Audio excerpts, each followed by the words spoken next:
Imagine, si parler d'argent ne te culpabilisait plus, si en recevoir devenait quelque chose de fluide, de joyeux, et si ton activité te nourrissait autant que tu nourris les autres, imagine comment tu serais. Les hypersensibles, ils ont une relation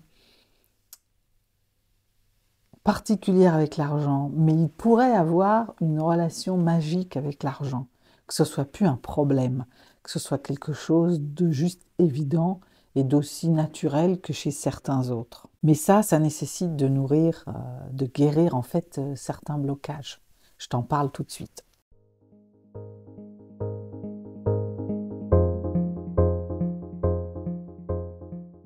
Pourquoi je te fais ce sujet? Parce que ce matin, j'ai échangé avec une femme hypersensible et qui est venue me chercher jusque dans mes retranchements. Ça fait un moment, on a eu plusieurs appels ensemble pour savoir si on allait travailler ensemble. Et elle est venue chatouiller cette notion d'argent que je pensais vraiment acquise, vraiment réglée pour moi. Et ça l'est d'une certaine façon, mais j'ai encore été confrontée. Ça a été intéressant parce qu'on a échangé sur un certain nombre de notions et ça m'a permis en tout cas de clarifier, de savoir bien où est-ce que j'en étais et de clarifier ce que j'ai réussi à faire et qui est pas si vieux en fait. Euh, L'argent, chez les hypersensibles, c'est touchy comme on dit, c'est particulier. En fait, c'est venu du fait que euh, j'affiche une certaine relation ou affinité avec la spiritualité, avec l'aide aux autres, avec vraiment, j'ai à cœur de faire que les personnes qui, que j'accompagne, mais pas que, parce que sur ma chaîne, j'accompagne aussi en transmettant un maximum de choses. J'ai à cœur que chacun avance, comprenne des choses, s'anime et puis transforme, quoi. Et tout d'un coup, j'entendais qu'on opposait spiritualité et matériel, spiritualité et business. J'en suis venue à réexpliquer que l'abondance, être spirituel, c'était aussi être en abondance dans tous tes domaines de vie. C'est-à-dire, bien sûr, voilà, travailler des concepts, enfin, appréhender des concepts spirituels, des valeurs importantes, avoir une certaine foi en soi déjà, en l'humain et en quelque chose de plus grand que soi. Mais c'est aussi avoir une abondance dans les relations, être nourri par des relations. Donc ça veut dire aussi parfois faire du tri. Euh, Être nourri par tout ton environnement, la nature, voilà. Donc faire en sorte que ce soit assez en adhérence avec tes valeurs, avec des notions de respect. Et puis il y a aussi faire en sorte que matériellement ça aille, quoi. Sinon tu es déséquilibré. Et moi, je faisais aussi cette erreur en me disant, ben, je prône une certaine spiritualité et j'ai envie quelque part un peu de gagner ma vie, enfin de faire de l'argent. Et ça n'allait pas très bien. Et en fait, ben, quand j'ai contacté ça, j'ai lu ça dans un livre, et puis j'ai travaillé dessus, j'ai fréquenté des gens spirituels et qui étaient dans cette abondance, j'ai compris que c'était un équilibre en fait, à maintenir. Donc ça m'a fait travailler cette histoire d'argent. Et du coup après, je l'ai focusé sur qu'est-ce que l'hypersensibilité vient faire là-dedans. Tu vas me dire, eh ben en fait, il y a 7 raisons majeures au fait que ben, tu n'arrives pas forcément à bien vivre de ton activité, par exemple, ou que tu as du mal à recevoir quand on te fait des cadeaux. Voilà, il y a 7 obstacles, en fait. Le premier, c'est il y a une culpabilité à recevoir. En tant qu'hypersensible, on est surempathique, on a toujours envie d'aider les autres et on a une générosité naturelle, sans forcer, à aider. Et donc il y a quelque chose de... On associe en fait recevoir à prendre aux autres, comme si on leur prenait quelque chose, alors que toi tu le fais spontanément et que ça ne te pose pas de problème, quoi. Et donc il y a ton enfant intérieur, parce que ça vient chercher vraiment l'enfant, ça prend racine dans aussi comment tu as été élevé par rapport au fait de donner à l'argent, là, parce qu'on parle d'argent, de qui tu t'es entouré. Voilà, moi j'ai pris conscience que j'avais connu le, le manque d'abondance, en fait, enfant, et que ben, je donnais beaucoup, et puis j'étais entourée de gens qui étaient c'était peut-être plus difficile. J'avais des personnes, et même dans ma famille, des gens très très donnants, mais j'ai aussi fréquenté des gens qui étaient assez économes, mais très très économes de tout, de l'argent, mais pas que, parce que généralement ça va ensemble, de l'affection, et ça colore en fait. D'abord ça te donne le ton, donc tu crois que c'est comme ça que tu dois faire, en tout cas c'est ce que tu intègres comme schéma, mais tu es vraiment sur un truc de je, je donne, et si je reçois, en fait je prends, c'est comme si je prenais. Donc il y a quelqu'un qui perd et c'est l'autre. Et puis ça vient aussi chercher une espèce de mémoire collective qui dit que, bon, selon un petit peu aussi dans quel environnement moral tu as été élevé, il y a quelque chose de l'ordre de celui qui donne est bon, celui qui prend est égoïste. Donc là, vraiment, c'est d'élargir peut-être le regard face à ça et d'être capable de recevoir, c'est d'équilibrer le donner et le recevoir, et de recevoir ça euh, comme quelque chose que tu fais circuler, quelque chose qui équilibre. Et recevoir, c'est aussi honorer le don de l'autre. J'avais un ami africain qui me disait, chez nous, on ne refuse jamais un cadeau, quoi. Tu vois, il y a quelque chose d'honorer, en fait, et de permettre à l'autre aussi d'expérimenter la joie de donner. Parce que quand tu donnes tout le temps, tu ne permets pas à l'autre de ça. Et puis, il y a quelque chose de plus sournois qui vient derrière et qui peut, mine de rien, quand tu donnes comme ça, quand tu as une générosité à donner en permanence, il y a quand même toujours un moment, une petite voix sourde qui vient dire, ouais, mais moi, j'ai pas. Ce déséquilibre, tu le vis en fait. Tu le vis et il devient difficile pour toi. Donc ça crée vraiment quelque chose de contre-productif. Après, il y a une histoire il y a un conflit entre don et échange. Moi, j'ai toujours eu cette impression que j'aurais pu faire du bénévolat à vie et que quand j'accompagnais sans rien demander ou pas trop, j'étais plus à l'aise. Il y avait aussi comme bon, déjà, ça m'était plus naturel. Et puis, il y avait, je rends vraiment service. Et puis, peut-être qu'au fond, il y a quelque chose de l'ordre de, bon, je donne, peut-être que ça vient chercher ma valeur aussi. Quand j'ai l'impression d'être dans le syndrome de l'imposteur, j'ai peut-être du mal à facturer, tu vois. Et puis, il y a quelque chose de dire que si je suis vraiment dans le cœur, je ne devrais pas facturer. Ça, c'est vraiment, c'est un travers dans lequel on tombe et qui fait que on va sous-vendre, on va offrir trop, on va se... Et c'est ça aussi qui vient pomper l'énergie, parce que tu te vides, tu donnes, et puis en fait, tu ne récoltes pas à hauteur. Moi, des fois, j'ai sous-facturé, et du coup, comme je donne quand même et que j'offre le même service, bah, des fois, il y avait quand même des moments où je me disais, je donne, et puis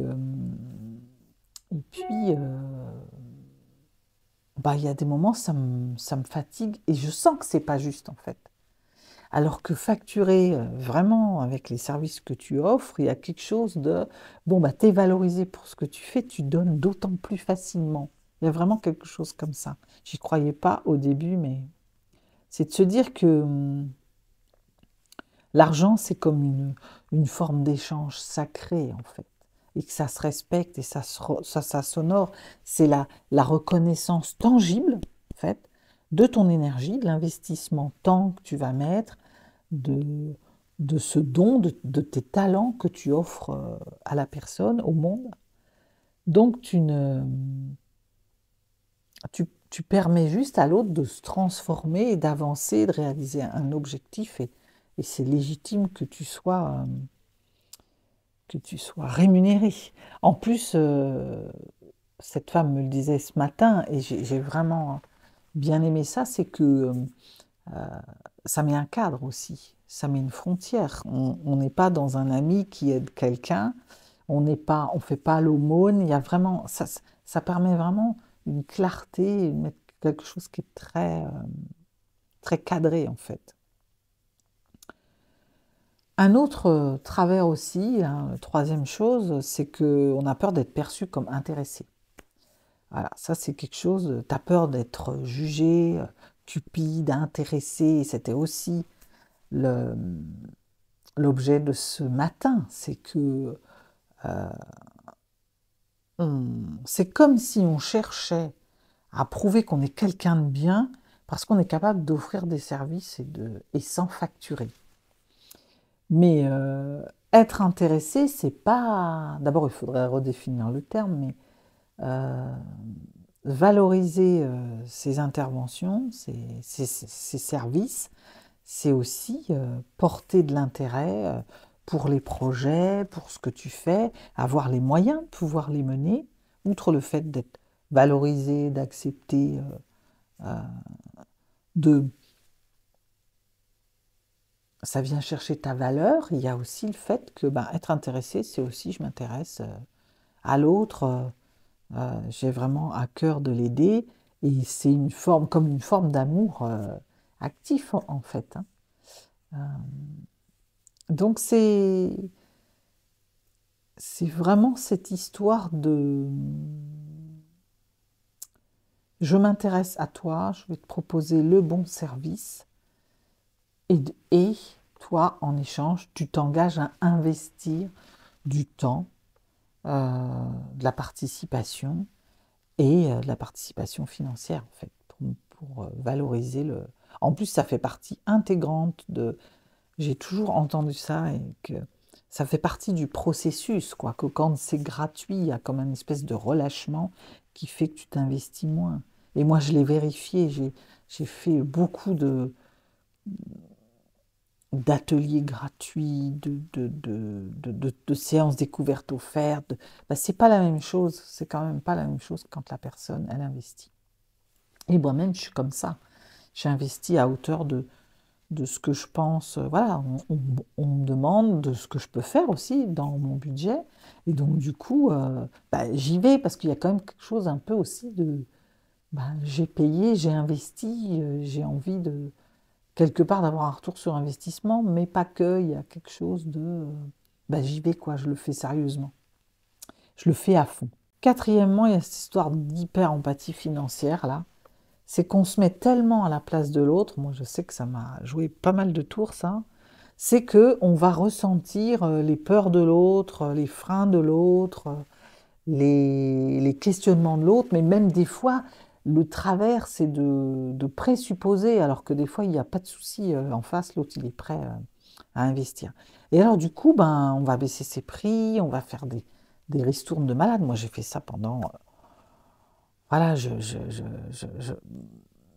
le premier symptôme, c'est de baisser ses prix, quoi, tu vois, pour être sûr que l'autre, ça va aller. Et en fait, tu te dévalorises, donc l'autre, euh, si tant est que ça marche, parce qu'en plus, c'est vrai que souvent, c'est pas le prix, le souci, c'est qu'est-ce que tu apportes, en quoi tu vas pouvoir m'aider, vraiment.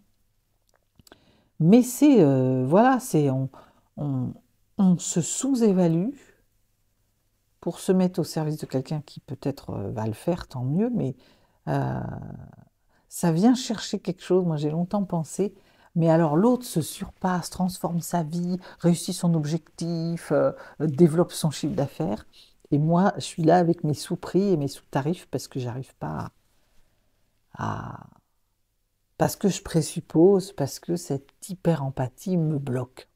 Cinquième travers, cinquième obstacle, c'est le lien inconscient qu'on fait entre l'argent et le rejet. On est quand même, bon, on sait, et ça date depuis l'enfance, hein, et c'est encore vrai aujourd'hui, celui qui réussit au mieux est envié, au pire est critiqué, jugé, voilà. Et donc souvent isolé. Donc ceux qui réussissent sont souvent isolés. On peut le voir depuis l'enfance. Moi, j'ai souvenir à l'école, les premiers de la classe, on les appelle. Voilà, on est toujours en train de se moquer des premiers de la classe, de ceux qui réussissent. Donc, il y a quelque chose qu'on n'a pas envie de revivre, quoi. Parce que le système nerveux, il associe abondance à rejet, éventuellement danger, en tout cas isolé. Et on n'a pas envie de ça. On a envie de rester sur une sécurité émotionnelle. Alors que, bah, en fait, là, c'est se détacher du regard des autres et de se dire que ben, si je réussis, moi, je vais pouvoir être en sécurité. J'ai pas besoin des autres, en fait. J'ai pas besoin de l'approbation. Je vais pouvoir m'aimer dans... Je vais être bien, je vais pouvoir m'offrir ce qui me fait du bien, peut-être avec ma générosité, faire des cadeaux à ceux que j'aime et être vraiment dans une sécurité émotionnelle pour le coup. Alors, en sixième point, il y a ce qu'on appelle la fusion émotionnelle avec le collectif. C'est que ton environnement va déterminer aussi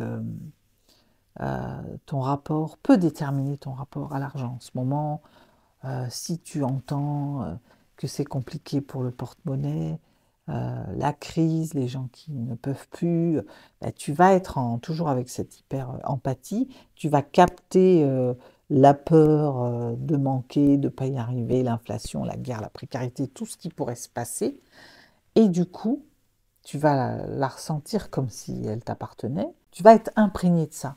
Moi, je sais que ça m'a... Pendant longtemps, je me suis dit, putain, c'est la crise, donc je ne peux pas facturer. Alors, tu peux en tenir compte. Tu peux te dire, bah oui, les budgets vont être plus serrés. Peut-être que le coaching, ça va pas être la priorité de la personne. Bon, si elle est en survie, de toute façon, elle ne sera pas là à s'occuper d'elle. Mais il y a quelque chose aussi d'avoir confiance et de te mettre en mode, moi, j'ai pas envie de porter les peurs du monde et de montrer aussi comment la personne, d'abord d'avoir confiance dans sa capacité à investir, parce que c'est vrai que euh, Amélie qui travaille avec moi me le dit souvent, il y a des personnes, en fait c'est des priorités d'investissement. Il y a des personnes qui n'ont pas envie d'investir dans un coaching, dans un accompagnement, dans une formation, que sais-je, qui pourrait les aider peut-être à aller mieux ou à développer une compétence, ou... parce qu'ils ont d'autres priorités. Et que, bon, même si c'est dur, ça n'empêche pas peut-être d'aller, je ne vais pas citer des restos où on mange, où on investit beaucoup, je trouve, et qu'on ne mange pas très bien, qui vont acheter la dernière Nintendo, machin et tout, et c'est OK. C'est juste une histoire de priorité. Donc c'est vraiment de rester sur ta conviction interne, c'est d'être au plus juste avec ce que tu ressens toi, quoi. C'est revisiter aussi peut-être la notion d'abondance, qui n'est pas forcément avoir beaucoup, mais être juste bien avec le flux, mais le flux que tu ressens. Voilà. Et il y a quelque chose avec, en septième, dernière clé, ce que j'ai remarqué aussi, je parle souvent du contenant. J'avais un mentor qui disait ça, il parlait de récipient. C'est la capacité que tu as à pouvoir euh, accueillir l'argent, en fait. Et que ben, tu es un peu programmé pour ça, et que tu as un récipient, et qu'à partir du moment où il est plein, ben, c'est comme quand tu mets de l'eau dans un vase, il y a un moment, si tu vas plus que le vase, il va se vider, en fait. Et que si tu veux accueillir plus, il faut changer le récipient. Le récipient, en l'occurrence, c'est c'est tes croyances sur l'argent, c'est ton mindset, c'est tout ce que ça vient remuer quand tu parles d'argent, quoi. Et pour un hypersensible, c'est vraiment euh, arriver à, à revisiter euh, spiritualité et argent, c'est pas incompatible. Revisiter la notion d'abondance, regarder un petit peu dans quel environnement tu as grandi, qu'est-ce que tu as entendu comme message, hein, comme stroke négatif. Euh, et puis te reconnecter aussi à ta valeur. Est-ce que, pour pouvoir offrir le meilleur de toi, regarder si ce que tu offres est en adéquation avec ce que tu factures, travailler sur ton syndrome d'imposteur, euh, et puis regarder, moi ce qui m'aide, c'est je regarde, ce matin on me posait la question, on me demandait qu'est-ce que je fais, moi je dis moi je transforme des vies en fait. En toute humilité, sans prétention, mais quand je vois quelqu'un qui est mal et après qui est bien, quelqu'un qui a rêvé de faire un truc qui n'arrivait pas à le faire et qui maintenant le fait, quelqu'un qui guérit ses blessures, quelqu'un qui est mieux dans ses relations, je me dis, ben voilà, et je le mets en rapport avec qu'est-ce que ça a comme coût, qu'est-ce que ça représente, ça. Voilà, et c'est au-delà c'est pas juste je facture une séance ou je facture un forfait de coaching, quoi. C'est qu'est-ce qu'on fait ensemble. Donc cette femme, je la remercie. Si elle m'écoute, elle va se reconnaître. Je lui fais un petit clin d'œil. Je la remercie parce que ça m'a permis de revisiter tout ça, d'échanger avec elle, de lui en parler, et de me confronter à de comprendre là où est-ce que j'en étais. Et je me suis rendu compte que j'avais vraiment passé le pas et que j'avais plus envie de me sous-facturer, que l'argent, on puisse parler argent, mettre un prix, ça mettait un cadre qui allait permettre à l'autre de pouvoir se projeter, de s'organiser. Ça permettait de s'engager pleinement aussi. Professionnel, c'est le terme qui a été employé ce matin. On n'est pas, c'est pas, je suis pas une amie qui donne un coup de main, quoi. Si je suis un professionnel qui offre un service, ça vient chercher aussi ma valeur, comment je me regarde et comment maintenant je suis alignée avec ce que j'offre, avec toujours à cœur d'offrir le meilleur. Alors on peut offrir plus que ce qui a été facturé. Ça c'est même voilà, on peut faire des cadeaux. Tu vois, tu peux servir ta générosité avec euh, ta cliente achète un service et puis tu vas offrir un peu plus que ce qu'elle a acheté. Et ce cadeau, il va faire du bien à toi parce que tu adores offrir et à l'autre parce que il va se sentir vraiment valorisé, important, chouchouté, etc. Mais il y a vraiment cette histoire d'accepter, je ne sais pas si ça s'appelle, on a redéfini le business ce matin. euh, quand on parle business, il y a comme, c'est presque comme un mot tabou qui viendrait, un mot sale, entre guillemets, qui viendrait entacher ce qu'on fait. Et en fait, moi j'ai envie de te dire, tu offres un service de qualité en échange de quoi on te valorise pour ce service. Et euh, tu ne vends pas, tu sers quelqu'un, tu l'aides à se développer, tu l'amènes à un point où il a envie d'aller et où il n'y arrive pas tout seul. Voilà, donc je voulais te faire ce point parce que moi j'ai avancé drôlement là-dessus et je voulais te le partager. Je parle pas souvent d'argent parce que c'est pas... Moi je dis souvent que l'argent c'est la résultante en fait. C'est tu offres des services, tu accompagnes, tu aides et du coup la résultante c'est tu gagnes de l'argent. Voilà. Tu ne le fais pas pour l'argent, mais l'argent te récompense et te valorise de ce que tu fais avec bonheur, avec empathie, voilà. Donc, pour revenir au point de départ de ce que je disais au départ, l'argent, c'est pas antinomique, c'est pas opposé à la spiritualité. C'est un miroir, en fait. C'est un miroir parce qu'il va te montrer où est-ce que tu en es, ton rapport à ta propre valeur, euh, à ton don, à comment tu vis ta vie, en fait. mais pas comme un... C'est pas juste... c'est plutôt, moi j'ai envie de parler, de revenir sur cette notion d'abondance. C'est une abondance équilibrée dans tout, dans le matériel, mais pas que, dans la richesse que tu vas avoir avec chacun, avec les échanges, avec de qui tu t'entoures et comment tu soignes l'image que tu as de toi, ce que tu as envie d'être, comment tu as envie d'être et comment tu as envie de que soit valorisé et récompensé qui tu es, quoi. Comment tu as envie de recevoir.